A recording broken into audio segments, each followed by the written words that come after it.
দেশের রাজনীতির মাঠে আজ এমন একটি বড় ধরনের ভূমিকম্প ঘটে গেছে যার প্রভাব আগামী অনেক বছর ধরে বাংলাদেশের মানুষকে ভোগ করতে হবে। আজ রবিবার সন্ধ্যায় গাজীপুরের কাশিমপুর কেন্দ্রীয় মহিলা কারাগার থেকে অত্যন্ত নীরবে মুক্তিলাভ করেছেন পতিত স্বৈরাচারের অন্যতম সহযোগী এবং জাতীয় সংসদের সাবেক স্পিকার ডক্টর শিরিন শারমিন চৌধুরী।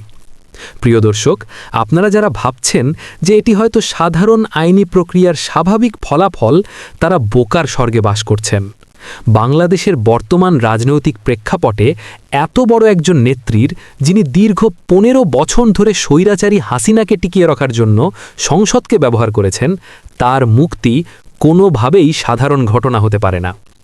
এর পেছনে রয়েছে এক সুদূর প্রসারী ভূ রাজনৈতিক সমঝোতা, যার ছক কষা হয়েছে সরাসরি দিল্লির সাউথ ব্লকে। আজকের এই ভিডিওতে আমরা সেই মাস্টার প্ল্যান নিয়েই কথা বলবো। কিভাবে শিরিন শারমিন চৌধুরীকে ঢাল হিসেবে ব্যবহার করে ভারত আওয়ামী লীগকে আবারও রাজনীতিতে ফিরিয়ে আনতে চাইছে এবং এর সাথে বর্তমান সরকার বা বিএনপির একটি অংশ কিভাবে জড়িয়ে পড়েছে তা আজ উন্মোচন করব। দর্শক, অগাস্টের ৫ তারিখে ছাত্র জনতার গণঅভ্যুত্থানের পর একটি বিষয় পরিষ্কার: শেখ হাসিনার রাজনৈতিক মৃত্যু। ভারত ভালো করেই জানে যে হাসিনাকে সামনে রেখে বাংলাদেশে আর রাজনীতি করা সম্ভব নয়, কিন্তু ভারত কি এত সহজেই বাংলাদেশকে ছেড়ে দেবে? কখনোই না। তাদের ভূ রাজনৈতিক স্বার্থ ও আধিপত্য বজায় রাখার জন্য বাংলাদেশে তাদের একটি শক্তিশালী দালাল গোষ্ঠীর দরকার। এই প্রয়োজনীয়তা থেকেই দিল্লির থিঙ্ক ট্যাঙ্করা একটি মাস্টার প্ল্যান নিয়ে কাজ করছিল, যার নাম রিফাইন্ড আওয়ামী লীগ বা পরিশোধিত আওয়ামী লীগ। ভারত এমন কাউকে খুঁজছিল যার গায়ে সরাসরি খুনের দাগ নেই, যাকে দেখতে শিক্ষিত এবং আন্তর্জাতিক মহলের কাছে গ্রহণযোগ্য মনে হয়। ঠিক এই জায়গাটাতেই ডক্টর শিরিন শারমিন চৌধুরী ভারতের জন্য তুরুপের তাস হিসেবে অবতীর্ণ হয়েছেন।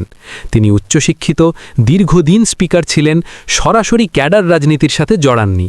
তাই তাকে সামনে এনে আওয়ামী লীগের একটি সফট বা ক্লিন ইমেজের মোড়ক তৈরির নকশা চূড়ান্ত হয়েছে। আজ তার এই মুক্তি সেই মাস্টার প্ল্যানের প্রথম সফল বাস্তবায়ন। ভারত চাইছে শিরিন শারমিনের নেতৃত্বে আওয়ামী লীগের পুরনো নেতাকর্মীরা আবারও সংগঠিত হোক। কিন্তু এখানেই সবচেয়ে ভয়ঙ্কর প্রশ্নটি সামনে আসে: বর্তমানে ক্ষমতায় থাকা বিএনপি কেন ভারতের এই মাস্টার প্ল্যানে সাই দিচ্ছে? এর উত্তর লুকিয়ে আছে দেশের রাজনৈতিক হিসেব নিকাশের মধ্যে। জুলাই গণঅভ্যুত্থানের পর রাজনীতিতে দুটি শক্তির অভাবনীয় উত্থান ঘটেছে: বাংলাদেশ জামাতে ইসলামী এবং তরুণ প্রজন্মের দল জাতীয় নাগরিক পার্টি বা এনসিপি। এই জামাত এবং এনসিপির নীরব ঐক্য দেখে ভারত যেমন আতঙ্কে ভুগছে, তেমনি বিএনপির ভেতরেও অস্থিরতা কাজ করছে। বিএনপি বুঝতে পারছে আগামী নির্বাচনে তরুণ প্রজন্ম এবং ইসলামপন্থী শক্তিগুলো এক হয়ে গেলে তাদের ক্ষমতায় যাওয়া প্রায় অসম্ভব হয়ে পড়বে। এই ভীতি থেকেই ভারতের সাথে বিএনপির গোপন সমঝোতা তৈরি হয়েছে। বিএনপি চাইছে শিরিন শারমিনের মতো ক্লিন ইমেজের নেতাদের সামনে এনে আওয়ামী লীগকে রাজনীতিতে পুনর্বিচার করতে। এর পেছনে বিএনপির অত্যন্ত চতুর অঙ্ক রয়েছে। আওয়ামী লীগ মাঠে থাকলে তাদের ১৫ থেকে ২০-২০% অন্ধ ভোট ব্যাংক শিরিন শারমিনকে ভোট দেবে। ফলে এনসিপি এবং জামাত জোটের ভোট ভাগ হয়ে যাবে।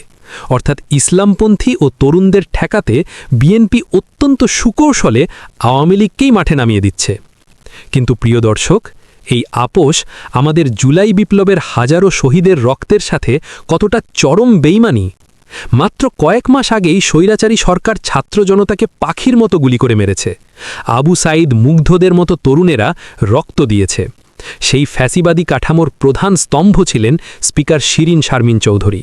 তিনি সংসদে দাঁড়িয়ে স্বৈরাচারের প্রতিটি অবৈধ কাজকে বৈধতা দিয়েছেন। আর আজ শহীদদের রক্তের দাগ শুকোতে না শুকোতেই তাকে রাজনীতি করার সুযোগ দেওয়া হচ্ছে। এটা দেশের ছাত্র জনতার অনুভূতির সাথে নিষ্ঠুর উপহাস। এই পরিস্থিতি চলতে থাকলে দেশের ভবিষ্যৎ অন্ধকার। শিরিন শারমিনের মুক্তি আসলে ফ্যাসিবাদের পুনরুত্থানের সুস্পষ্ট সিগন্যাল। এখন সময় এসেছে তরুণ সমাজের আবারও জেগে ওঠার। জামাতে ইসলামী এবং এনসিপি সহ দেশপ্রেমিক শক্তির উচিত এই ষড়যন্ত্রের বিরুদ্ধে তীব্র প্রতিরোধ গড়ে তোলা। দর্শক, আপনাদের কাছে প্রশ্ন রেখে যেতে চাই: শিরিন শারমিনের এই মুক্তি কি শুধুই আইনি প্রক্রিয়া, নাকি ভারতের গভীর ষড়যন্ত্র? বিএনপি কি গদি রক্ষার নোংরা খেলায় মেতেছে? আপনাদের মতামত কমেন্ট বক্সে জানাবেন। বিশ্লেষণটি যৌক্তিক মনে হলে লাইক দিন, শেয়ার করুন এবং চ্যানেলটি সাবস্ক্রাইব করুন। ভালো থাকবেন। আল্লাহ হাফেজ।